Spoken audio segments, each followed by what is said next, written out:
Aviso: esse programa tem linguagem forte, relatos de abuso sexual e pode não ser adequado para todos os públicos.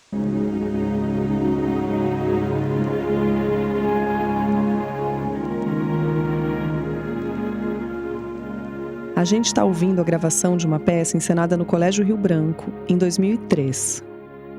Esse vídeo começa com uma imagem do Shakespeare acompanhada das palavras: Grupo de Teatro Rio Branco apresenta, em homenagem a Carlos Veiga Filho, A Megera Domada.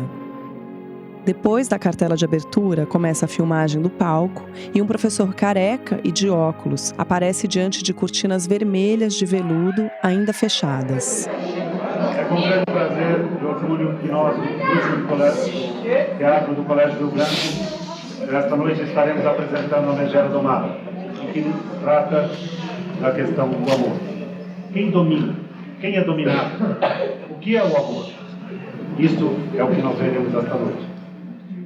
Esse homem é o Luiz Celso Riso, que regia o Coral Juvenil do Rio Branco. Ele estava ali substituindo o professor Carlos Veiga Filho. Quero também dizer que esse espetáculo começou a ser montado pelo Veiga e depois eu tive que assumir a finalização desse espetáculo. E espero que vocês tenham um bom espetáculo. Só que antes, pediria que todos lembrem de desligar os aparelhos celulares. E bom espetáculo para todos. Ao final da fala desse professor, a plateia reage e grita: Valeu, Veiga!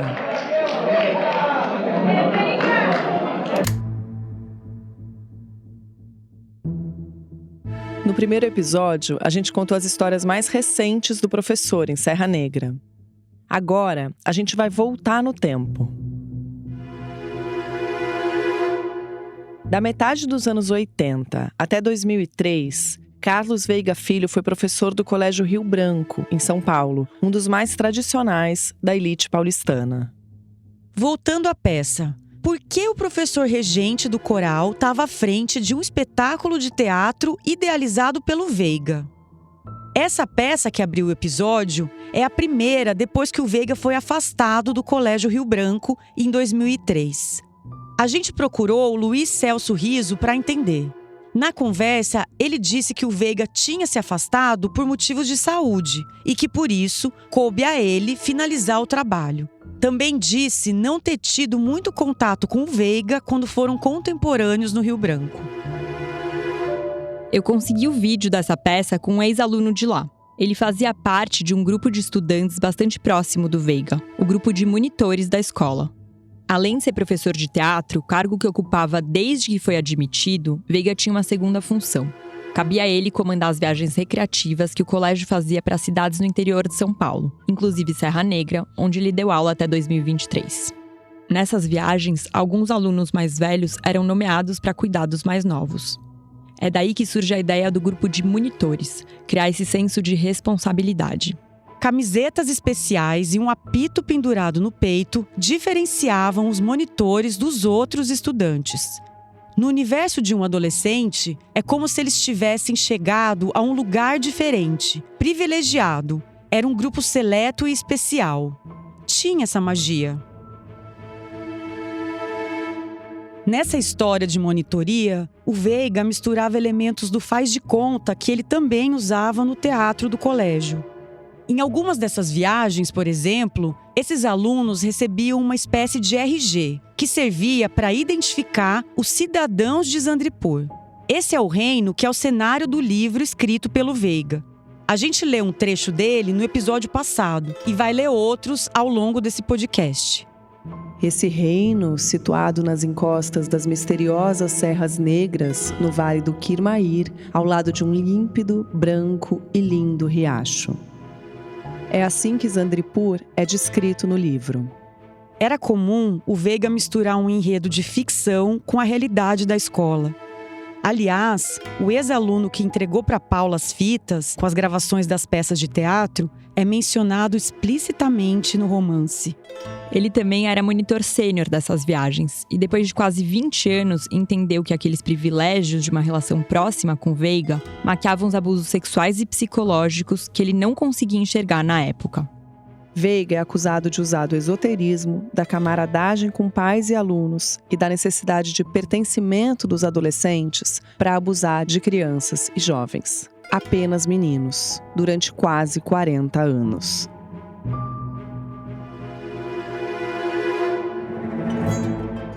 Eu sou Cristina Fibe, jornalista especializada no combate à violência contra a mulher e colunista do UOL.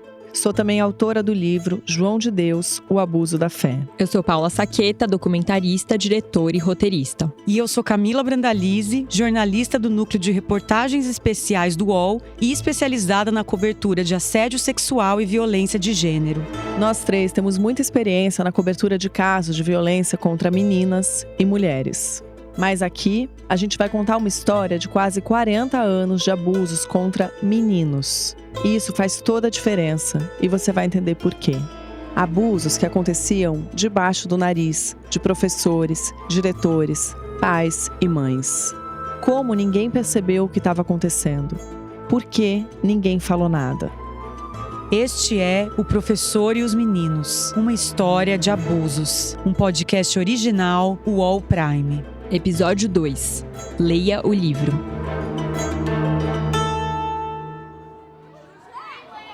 Antes de seguir, vamos voltar um pouquinho no tempo.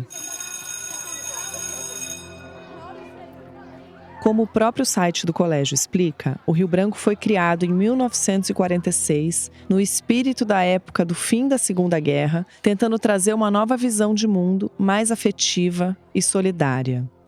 Desde então, o colégio é mantido pela Fundação de Rotarianos de São Paulo, organização filiada ao Rotary Club. O Rotary Club é uma organização fundada no começo do século XX, nos Estados Unidos, para unir voluntários a fim de prestar serviços humanitários e promover valores éticos e a paz a nível internacional, sempre sob o lema "Dar de si antes de pensar em si". O Colégio Rio Branco é um dos mais tradicionais de São Paulo e tem 2 unidades, uma em Higienópolis, na capital, e outra na Granja Viana, em Cotia. A unidade da Granja é mais recente, foi inaugurada em 1983. É importante também dizer que, atualmente, para ter um filho como aluno do chamado CRB, os pais têm que desembolsar entre R$ 2.500 e R$ 6.000 de mensalidade. Depende da série, do turno escolhido e da idade do aluno. Foi nesse colégio, que é mantido até hoje por essa fundação, que Carlos Veiga Filho trabalhou durante quase 20 anos. E o Veiga, antes de ser professor, foi estudante do Colégio Rio Branco. Foi. Várias das nossas fontes dizem que tios, pais, mães estudaram com ele quando ele era adolescente ainda. E a gente sabe muito pouco da vida do Veiga, ela é super envolta de mistério. Então, por exemplo, o nome dos pais dele, pai e mãe, a gente só sabe por causa dos documentos anexados ao processo.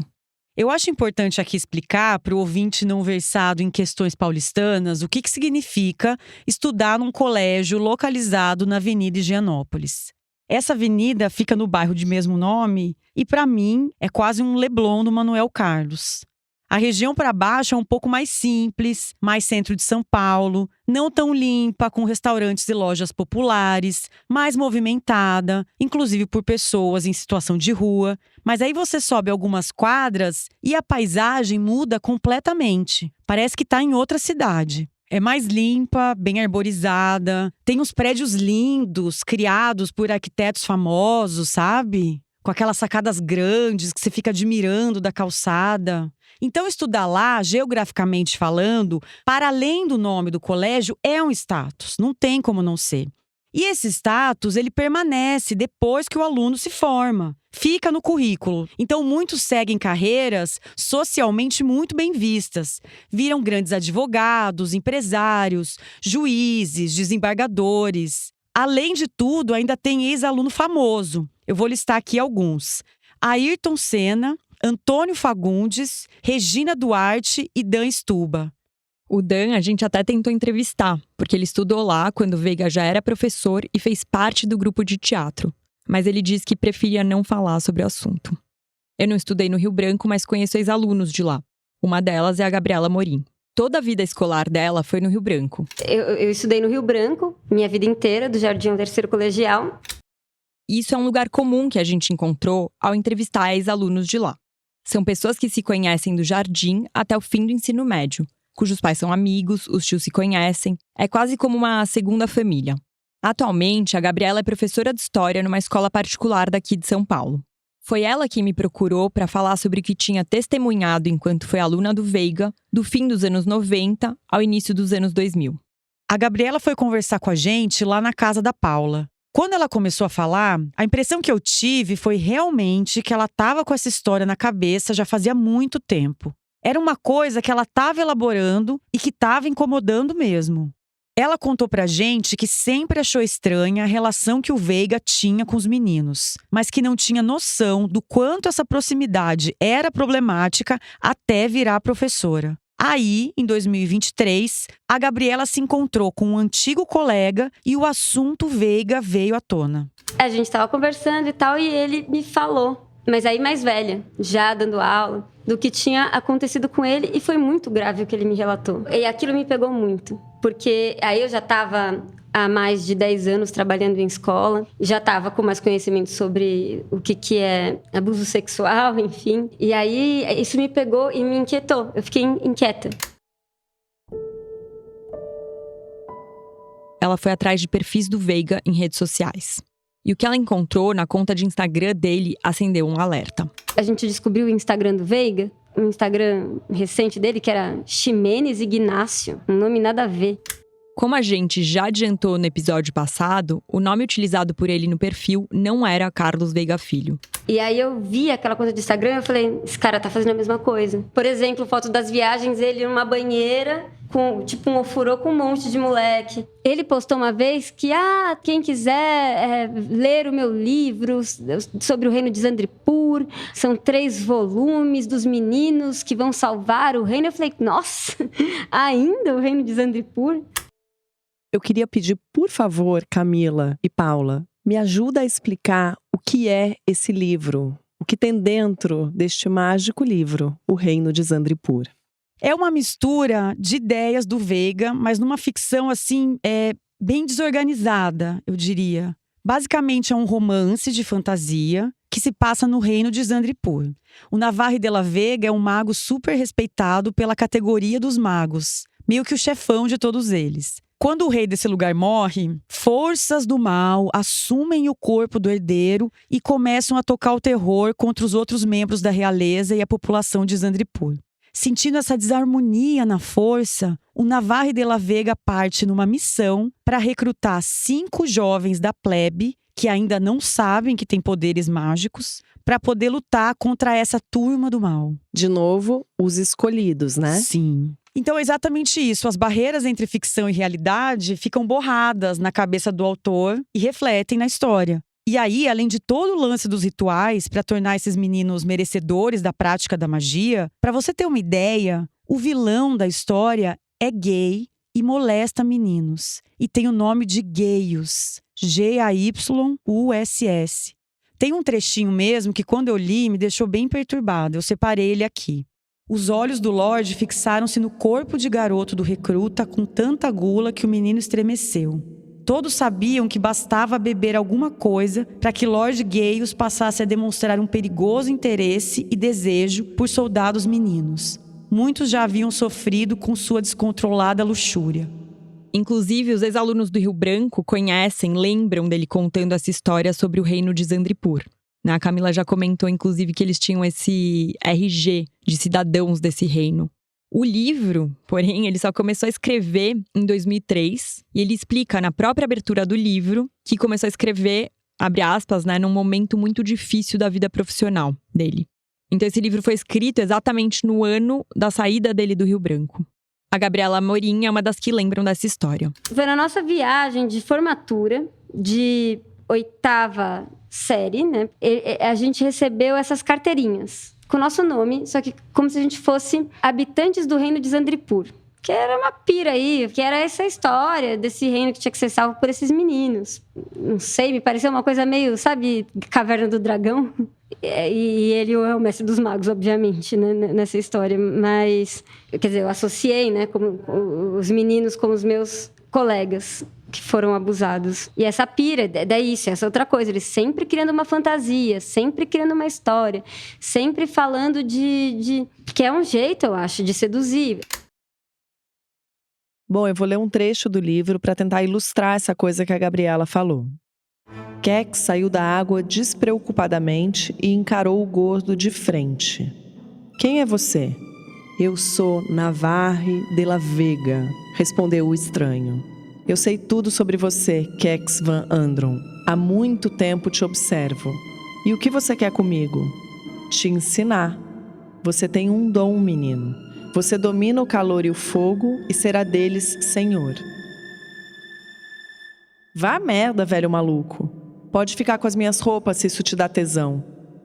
E o menino já começava a se afastar quando, com um olhar e uma leve batida de cajado, um círculo de fogo se formou em volta do menino, ameaçando engoli-lo.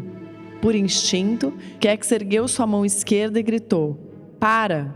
E as chamas sumiram. "Viu?" perguntou Navarre, rindo. "Eu fiz isso?"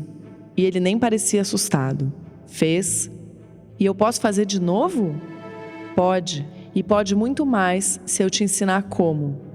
Então, menino, que tal se vestir e voltar comigo para Zandripur?"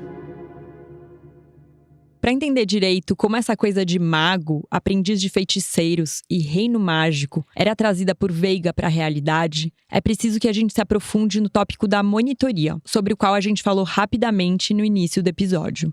O Rio Branco organizava excursões que às vezes tinham a ver com as disciplinas em sala de aula, ou às vezes eram só viagens recreativas mesmo para os alunos e alunas, então eram meninos e meninas. Aí eles iam para alguma cidade histórica, por exemplo, Ouro Preto, ou ficavam alguns dias em um hotel fazenda, fazendo atividades ali durante todo o dia. Aí alguns alunos escolhidos pelo Veiga eram os monitores sêniores. Eles cuidavam dos mais novos nessas viagens. Essa era a responsabilidade deles quando eles ganhavam esse título. Mas eles eram adolescentes como os outros, só um pouquinho mais velhos. Exatamente. Só que o negócio dentro do colégio tinha uma proporção muito grande, porque virou um grupo dos populares mesmo, sabe?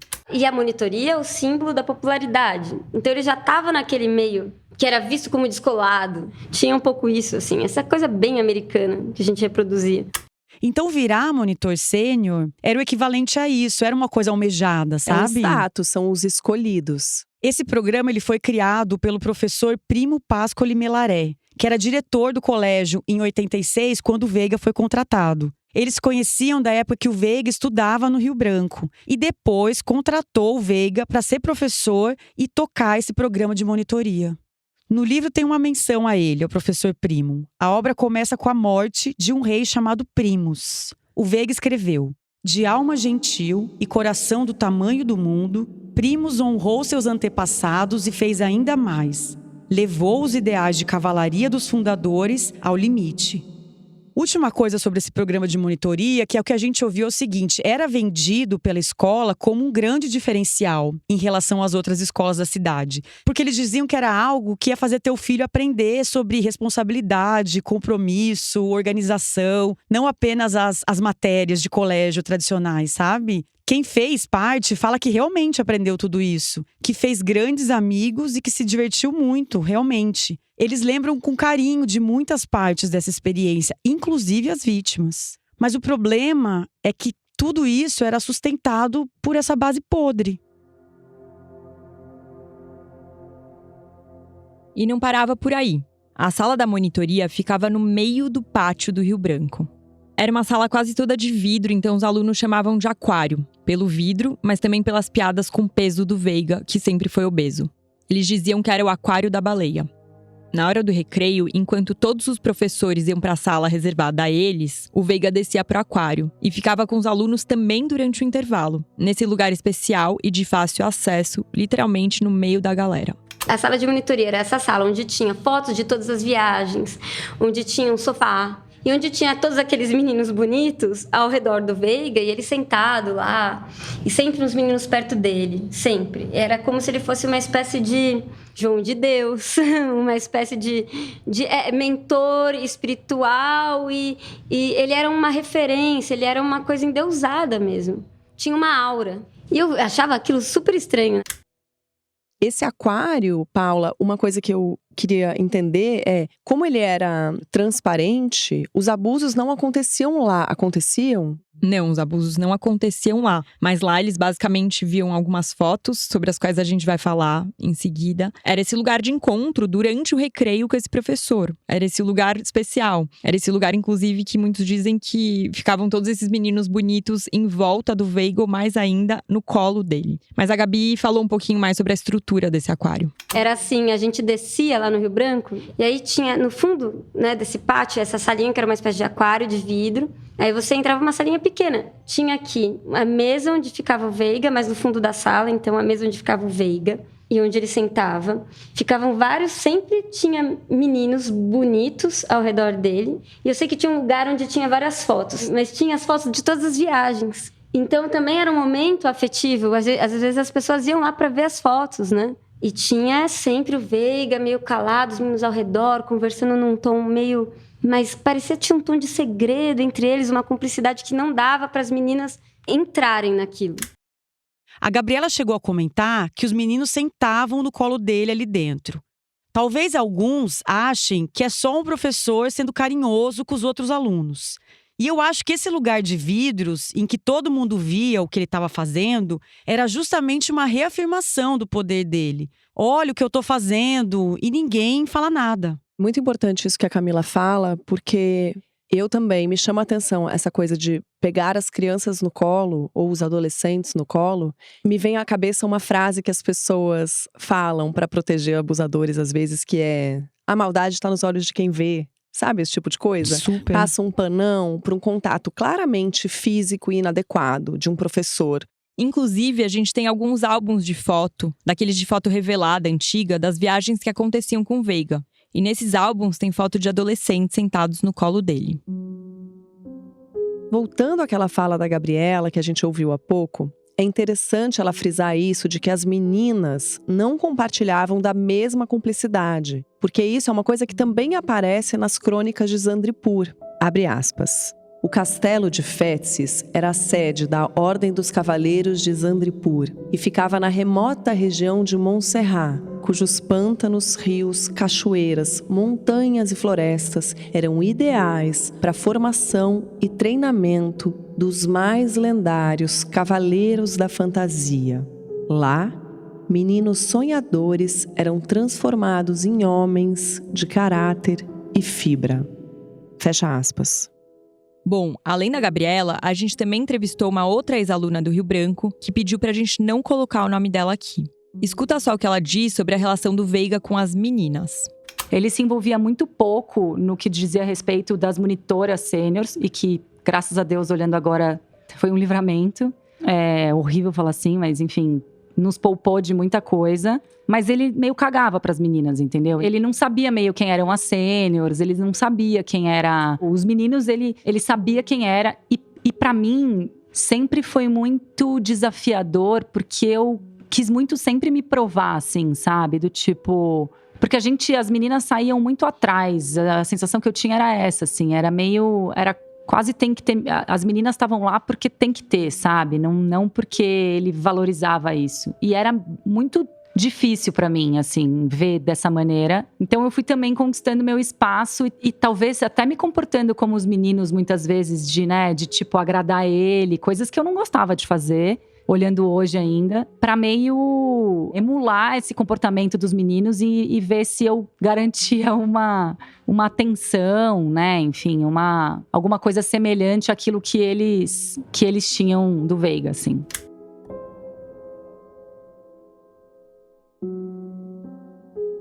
No livro do Veiga é a mesma coisa. As meninas não despertam a atenção do mago, o Navarre de la Vega. 5 meninos são os escolhidos e tratados como super especiais por ele. Um deles, no livro, como a Cris já leu aqui, era o Kex, K-E-K-S. Ele foi inspirado em um jovem com quem a gente conversou. E você vai ouvir o depoimento dele depois do intervalo.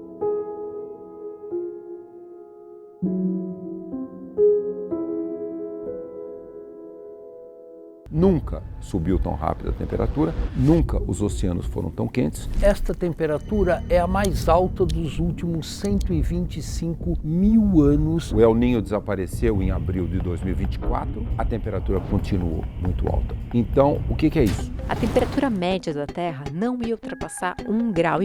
Caso contrário...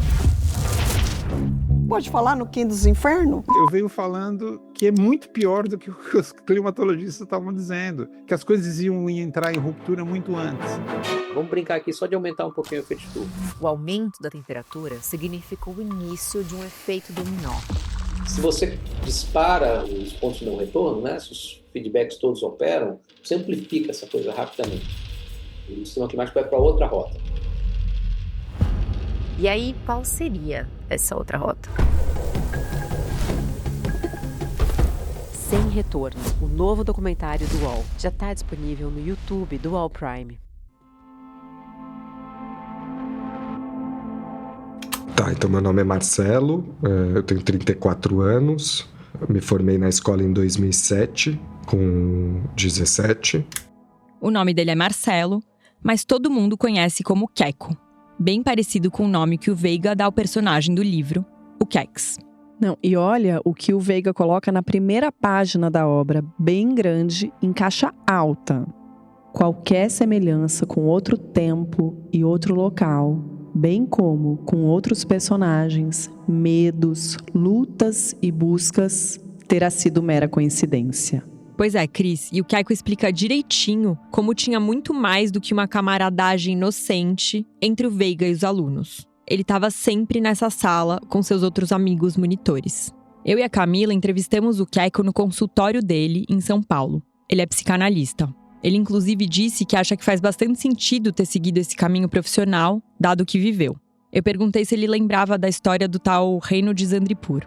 O Veiga era um cara que concentrava muitas habilidades, né, e tal, e aí acho que o diferencial da monitoria do Veiga era que ele fazia uma monitoria com bastante presença de elementos cênicos, teatrais, né, e isso era, assim, dava uma outra imersão, né, nas brincadeiras e tal. E aí, sempre, quando ele sai do colégio, os acampamentos que ele faz um fio condutor de história, que ele pegava vários personagens da cultura popular, de livros, filmes e tal, e trouxe para dentro desse acampamento contando uma história. Então, quando a gente ia para esse acampamento, a gente ia para esse reino de Zandripur, onde todas as brincadeiras eram remetidas a isso, né? Tinha essa história, ele escrevia. Já leu? Li há muito tempo atrás, se eu não me engano. Se não me engano, alguém me mandou nesse meio tempo também, eu li... Tem o Carlos de la Vega. Carlos de la Vega. Com essa. Exato, que era eu, sabia disso.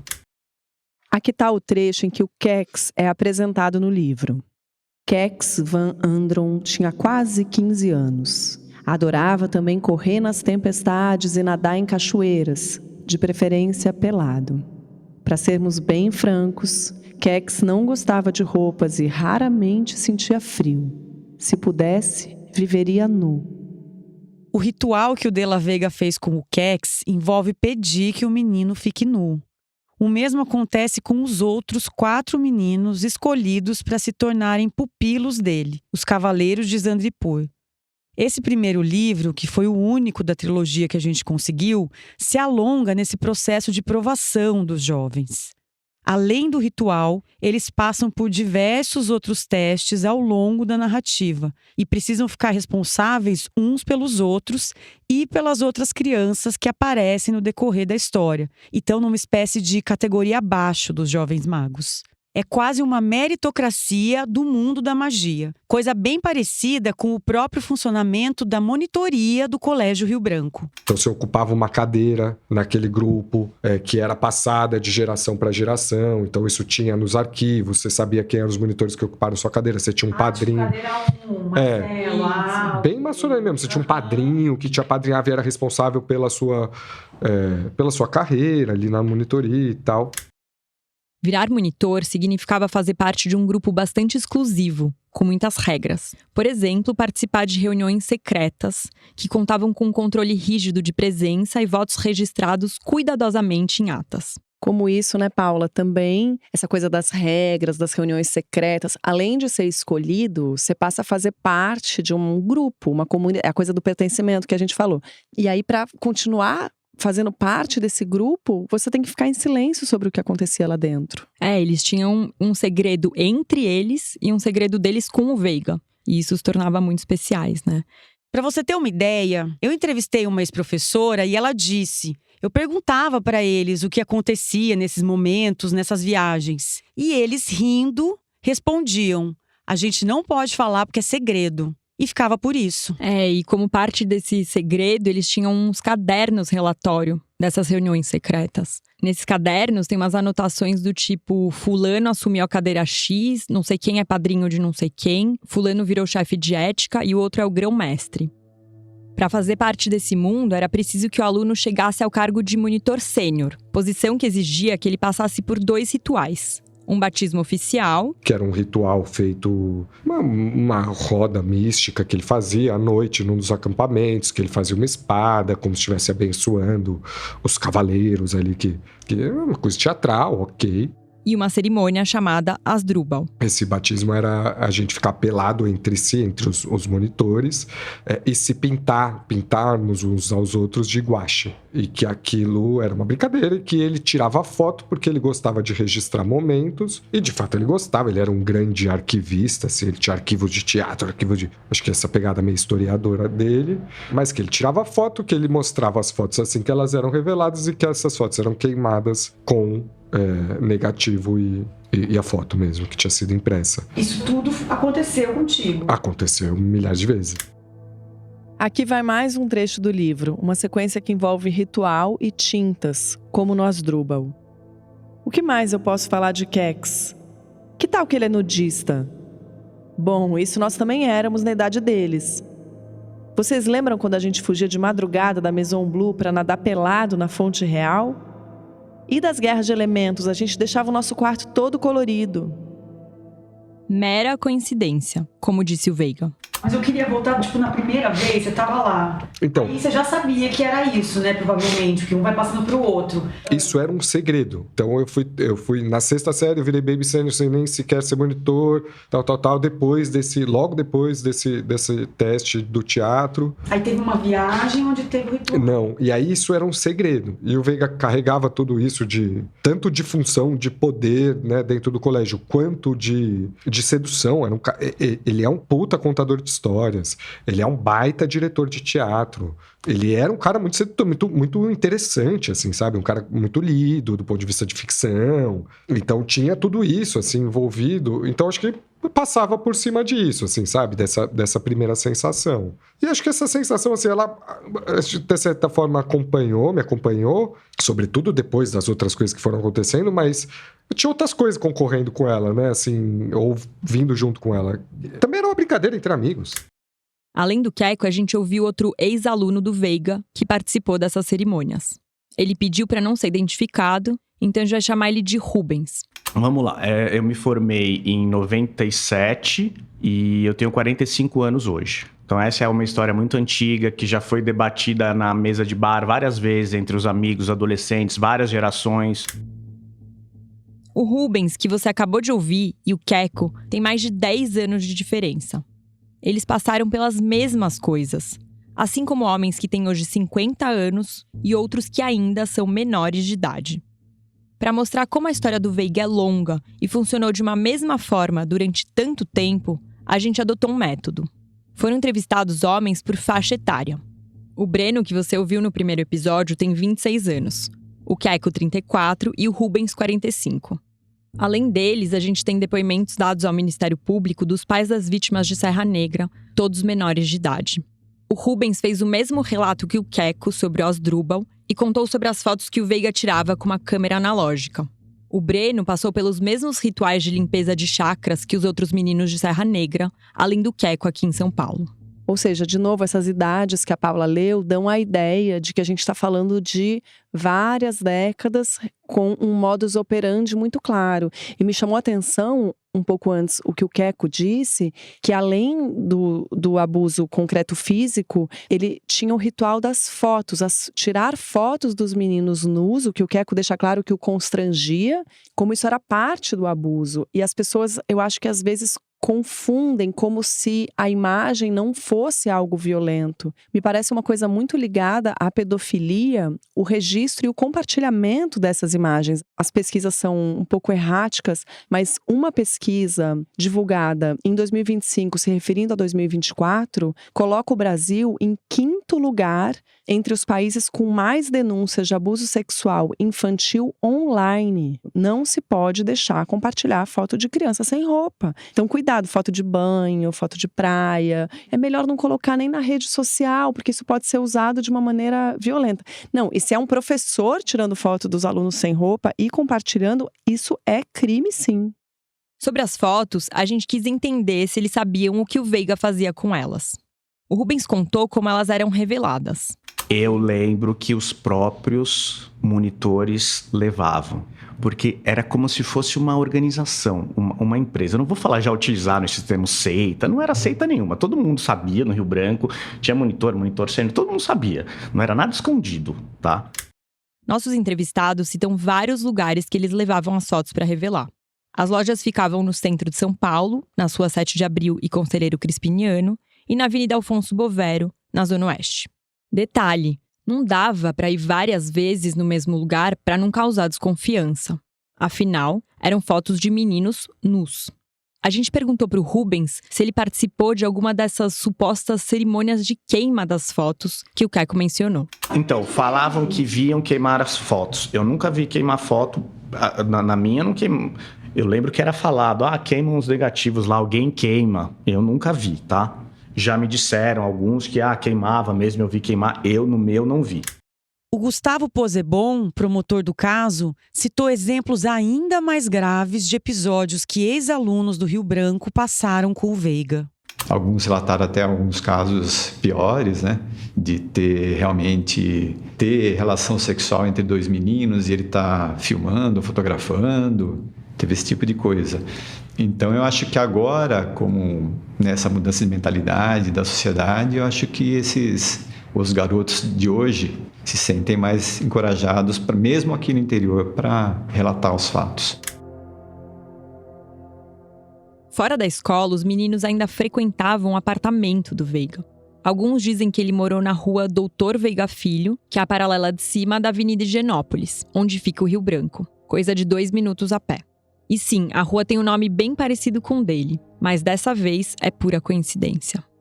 Os ex-alunos com quem a gente conversou falaram que iam até lá para comer pizza, jogar videogame, além de fazer reuniões sobre os assuntos da monitoria e ensaios das peças de teatro.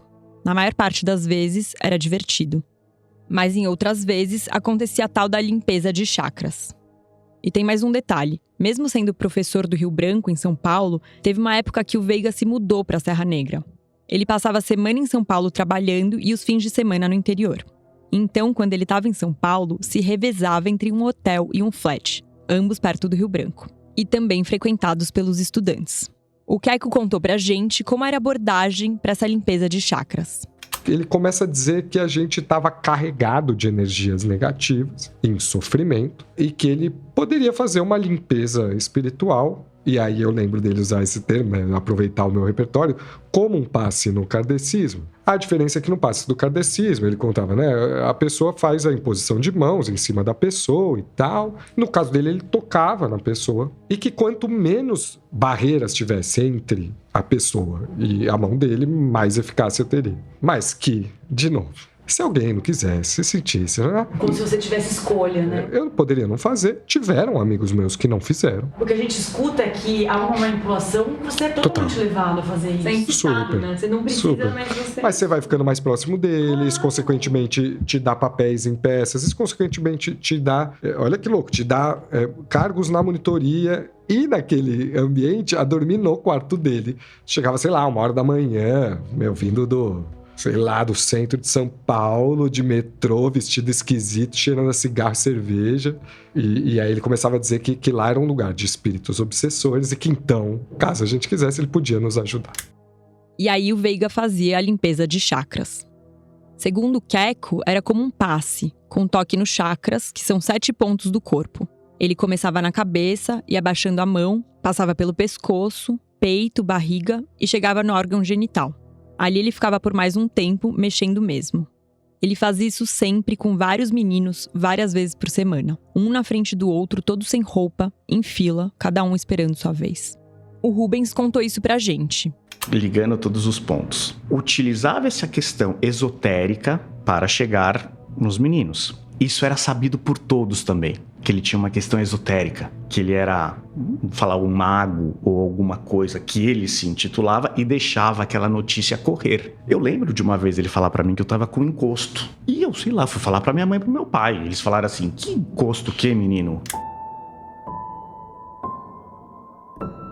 Uma descrição semelhante aparece mais uma vez no livro O Reino de Zandripur. É um trecho longo que a Cris vai ler pra gente agora. Filho, agora você vai tirar sua roupa e ir até o centro da estrela. Tirar tudo? Perguntou ele, assustado e envergonhado. Tudo. Nesse frio? Você não vai sentir frio. Confie em mim. E ele confiava, e muito. Chegou a hora do seu destino se revelar. Nesse momento, ao retirar suas roupas, você deixa o seu passado para trás. E por magia, a água subiu, atingindo cada parte do corpo dele. Em cada local, a água assumia uma coloração diferente e despertava uma sensação diferente. Quando a água vermelha tocou sua região genital, o seu corpo tremeu e foi invadido por uma onda de calor avassaladora. Um fluxo absurdo de sensações passou por seu corpo e mente e ele chegou a temer que o seu pênis enrijecesse. O que aconteceu lá? O que foi aquilo? Um ritual de iniciação. E a voz do homem de olhos verdes era agora suave e amiga. Ele continuava sorrindo.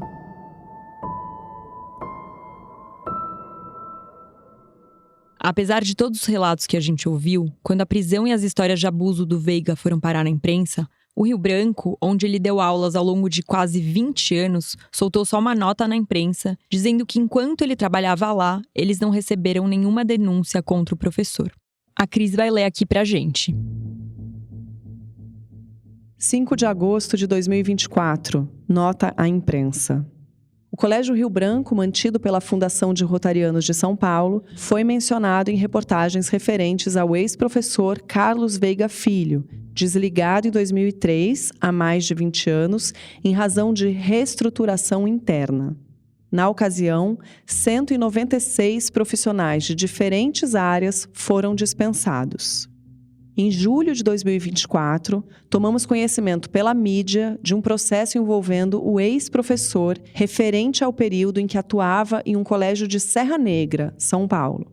Recebemos com consternação e indignação o teor dos relatos de ex-alunos trazidos pelas reportagens, uma vez que repudiamos veementemente esse tipo de atitude. A Fundação de Rotarianos de São Paulo, com mais de 77 anos de existência, preza pelos princípios da ética e da transparência e conta há anos com um canal seguro de ouvidoria para receber denúncias, sugestões e reclamações, sem que, ao longo desse período, tenha havido qualquer menção aos relatos citados. Além disso, passados mais de 20 anos, lamentavelmente, não localizamos registros de denúncias ou apurações que possam ter sido feitas à época, nem de medidas que possam ter sido tomadas pela direção anterior. Diante das informações dos referidos relatos, optamos por criar um canal exclusivo e anônimo para eventuais denúncias disponível em nosso site.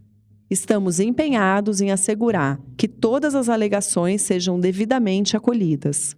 Essa gestão reforça a confiança em nosso atual corpo docente, formado por educadores de excelente qualificação e em constante desenvolvimento profissional, alinhado com nossos princípios e valores, bem como comprometido com a formação de nossas crianças e jovens. Compartilhamos do sentimento coletivo de repulsa por toda e qualquer conduta dessa natureza e reafirmamos o nosso compromisso com a formação, o desenvolvimento e a integridade de toda a nossa comunidade. Permanecemos à disposição para prestar os esclarecimentos que se fizerem necessários. Fundação de Rotarianos de São Paulo.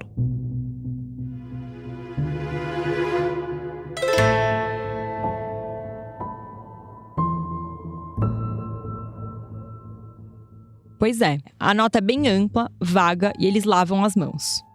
Mas depois de muita insistência, eles finalmente responderam nossas perguntas, também por nota. Não fomos recebidas no colégio e eles não toparam gravar a entrevista. A direção da escola hoje não é a mesma de quando o Veiga era professor. Mudou bastante coisa em mais de 20 anos.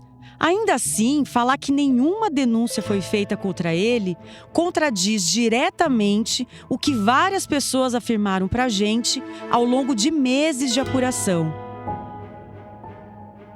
Você vai ouvir mais sobre isso nos próximos episódios. Uma merda. Faz pouco tempo que eu consigo falar assim sem chorar dessa história. Às vezes choro, às vezes não choro. Eu fiquei muito tempo assim sem entrar em contato com isso. E ele contava umas histórias de que ele era muito triste, que ele tinha perdido a mulher e tinha perdido a noiva, que ele era uma pessoa muito sozinha. Então ele tinha todo um discurso também que meio você ficava convencido de que ele era indefeso, sabe? O Veiga fez a cerimônia e aí pouco depois ele foi demitido. Foi uma coisa inesperada. Provavelmente, o que aconteceu é que chegou alguma informação da direção que fez eles demitirem o Veiga. Ele sempre teve essa história, né, dos arquivos, né, que ele ia fazendo, das peças, dos monitores, fichário de foto. E não foi nessa casa que picharam? Cadê meus negativos?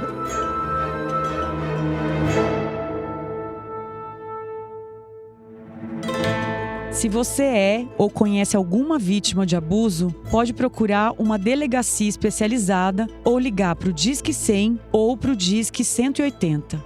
Os serviços telefônicos funcionam diariamente, 24 horas por dia, incluindo sábados, domingos e feriados. As ligações podem ser feitas de todo o Brasil por meio de discagem direta e gratuita de qualquer terminal telefônico, fixo ou móvel. Basta discar 100 ou 180. O Professor e os Meninos, uma história de abusos. É um podcast original UOL Prime. A apresentação é minha, Cristina Fibe, com Camila Brandalize e Paula Saqueta. A ideia original é minha, Paula Saqueta. A direção é minha, da Laura Capello-Schnick e da Lígia Carriel. A reportagem é minha, Camila Brandalize, e de Paula Saqueta. O roteiro é de Clara Reustab e Paula Saqueta. O tratamento de roteiro é de Laura Capello-Schnick. A coordenação é de Laura Capello-Schnick e Lígia Carriel. A montagem é de Felipe Kozlovski. O desenho de som e a finalização são de João Pedro Pinheiro. Trilha sonora original de João Pedro Pinheiro. Trilhas adicionais do Epidemic Sound. Direção de voz de João Pedro Pinheiro. A fonoaudióloga é a Mirella Guilhem.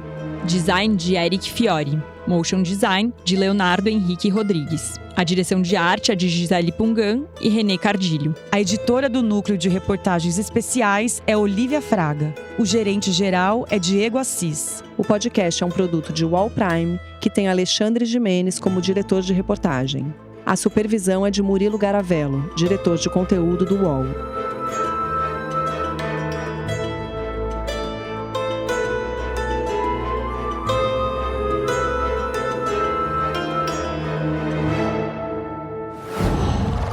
Wow.